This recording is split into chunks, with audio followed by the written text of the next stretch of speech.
all these things, selective justice we are seeing, everything we are seeing playing out right now is a pointer to something that all of us need to see. That this raises a troubling question that I am trying to insinuate. Said if Nnamdi Kanu, Mazen Nnamdi Kanu is being tried for same 2015 case, why is it that he's the only person standing this trial this time? Are you Biafrans not asking the question? Nnamdi Kanu was arrested alongside other people.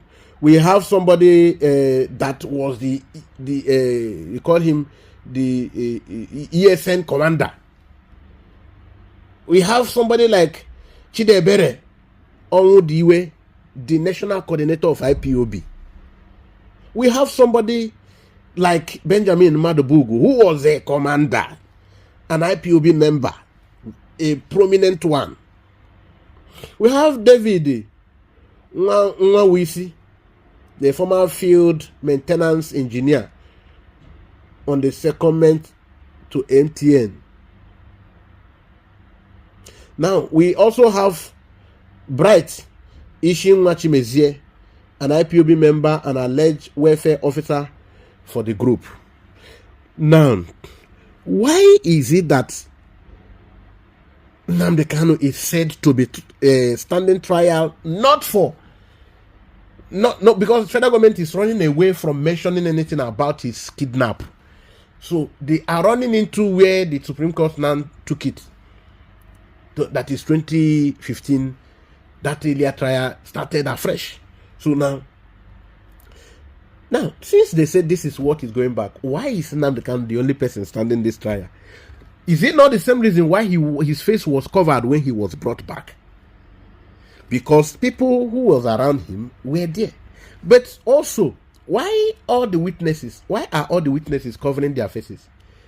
Is it not the same reason why the other people who are now living in Abuja, whom you are seeing with politicians and the political lawyers, who are now picking tickets to stand for elections, lawyers who are now seen with Akwakoko throwing money everywhere in club, money in bundles, lawyers cashing out. Now, they are now the ones who are now making accusations. Not knowing we know that they are the ones also who are covering their faces to bear witness. Look at this picture. Look at some of these pictures. I know why I'm showing you these pictures. This first picture here is Benjamin Madubugwu hugging Mazen Nnamdi Kanu. The next, he embraced him. The next, he kissed him. That's the first picture here. When I am doing my analysis, it is important you listen, for those who care to listen. Because if you follow us, you will understand more about this struggle. Yes. Can somebody help me open the book of Matthew? For those of you who go to church, open the book of Matthew 26. Matthew 26.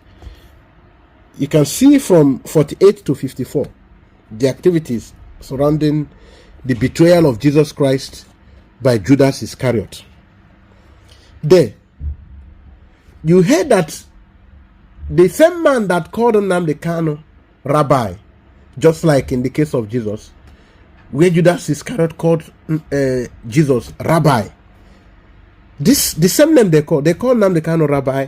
They call Judas called Jesus Rabbi, because it is in the Jewish practice to call a teacher Rabbi. That's what they call their teachers.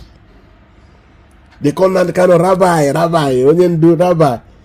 Now, in the same subtle manner that he embraced Nnamdi Kanu, hugged him, and then kissed him, that was the same way Judas did. The same way Judas did. Judas said, the person I am going to kiss now, this is the person that is our master, Jesus. So seize him. I hope that my money is complete. I hope that my money is complete. So maybe I should look for the pictogram.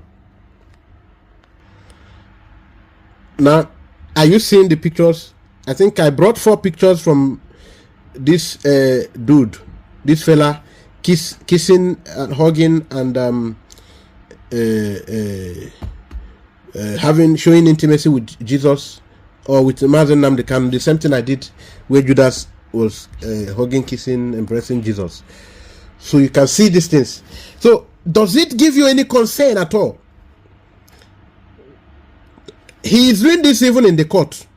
Now, in this same court that found him wanting on equal charges against Mazen Namdekan, and he is working freely, identifying with politicians, going with convoy in the same place, over the same, still having the same case. The same way he was acquitted, Namdekan was acquitted, and that is the case Namdekan is answering today. And he is free. So can you relate? Those who know. If you know, you know. Okay. Why is it that Nnamdi Kanu is the only person standing trial, since it's that case that involved these other people? So this is the question the Biafran people must ask. This Obi knows Aganobi is trying to tell you. These 4 individuals, along with Mazen Nnamdi Kanu, faced an 11-count charge in 2016, which was later reduced to 5-count charges, to which they all pleaded not guilty. However, even Nnamdi Kanu himself pleaded not guilty. So, however, a significant development occurred on October 13, 2022, when the Court of Appeal in Abuja, in an unanimous decision by a 3-justice panel led by Justice Jumel Hanatu, struck out the charges against Mazen, the remaining 5-count charges, and his co-defendants. The count charges was struck out from Nnamdi Kanu and his co-defendants, Benjamin Madubugwu and the other David Nwawisi and Bright Ishinwachimezie. So all these people, this case was quashed on their head. So how come the federal government now retrieve back this case and these other people are no more included? You should ask. So the same reason why some people are covering their faces to be a witness against Nnamdi Kanu, because there have been some plea bargain. But you want to hear it from my mouth, no problem. Justice Junai Hanatu struck out the charges against Nnamdi Kanu and his co-defendant, effectively discharging them. The court ruled that Nnamdi Kanu's rendition from Kenya on June 27, 2021 was unlawful, violating his fundamental human rights and international treaties. This illegality, the court held, stripped the Federal High Court of jurisdiction to try the case, leading to the acquittal of all 5-count charges. When the appeal court made this proclamation, they stripped the chances of visiting this case again from the Federal High Court.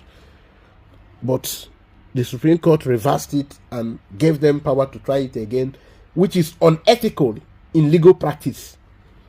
Now, why his co-defendant Chidebere Onwudiwe, Benjamin Madubugwu, David Nwawisi, and the Bright Chimezie are walking freely today, even in the streets of Abuja? We see them even coming to the court, brazenly working with politicians, snapping pictures and posing, dressing good, and now forming stakeholders.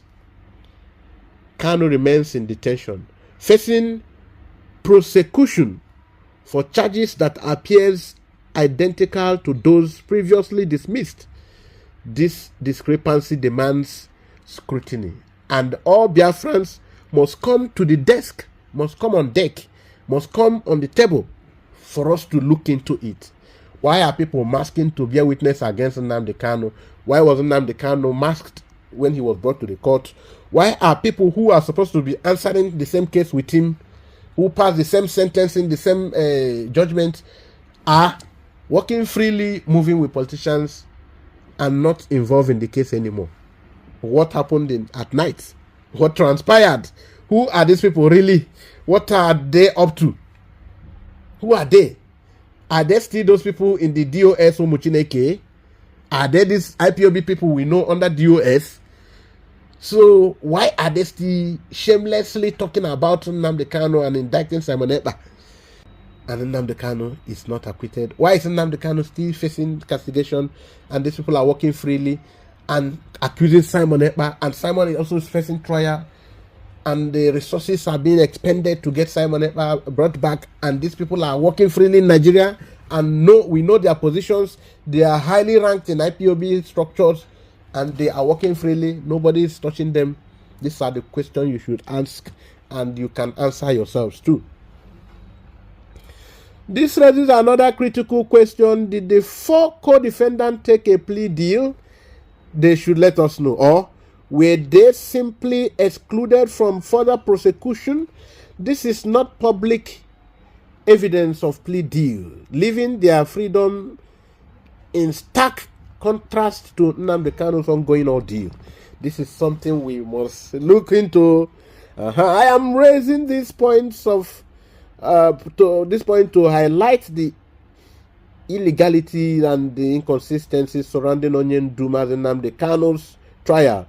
Many may not fully grasp the gravity of the injustice being meted out to Mazen Nnamdi Kanu for standing for his people. Now, the chances of Nnamdi Kanu receiving fair treatment within Nigerian judicial system appears brazenly minimal, as the selective prosecution of one individual while others charged for the same offenses work free points to a manipulation of justice. There is a palpable fear that the authorities may be maneuvering towards a predetermined outcome, potentially hanging Kanu a death sentence or life imprisonment. But we have ruled out this, given the extent of how obvious it has become that he is innocent. Now, the case of Mazen Nnamdi Kanu is not merely a legal matter; it is a moral and ethical challenge that demands critical thinking. Why does one man continue to face trial for charges that were struck out for all defendants involved? Why have his co-defendants been spared further prosecution while Kanu remains in the cross chair of the state? Now, this question points to deep issues of fairness, judicial independence, and rule of law in Nigeria. They compel us to consider whether the pursuit of Kanu is driven by justice or by political motives aimed at silencing dissent. As observers, we must ask ourselves, what does it mean for a judicial system to selectively enforce accountability? Can justice truly prevail when the process appears tainted by inconsistencies and potential biases? No. The answers to these questions may reveal uncomfortable truths about the state of democracy and human rights in Nigeria. Mazen Nnamdi Kanu trial is a litmus test for the nation. Yes, it is a litmus test to the Nigerian state. Yes. Yes. Mazen Nnamdi Kanu's trial will reveal a lot of things that people have been, holding. Yes. People want to test the Nigerian practice of democracy, really, with this case. They want to see Nigerian commitment to fairness and equity. An incumbent government of Nigeria knows it is upon them to deliver and save themselves from the shame, because there is need for transparency, equity, and accountability in resolving this issue.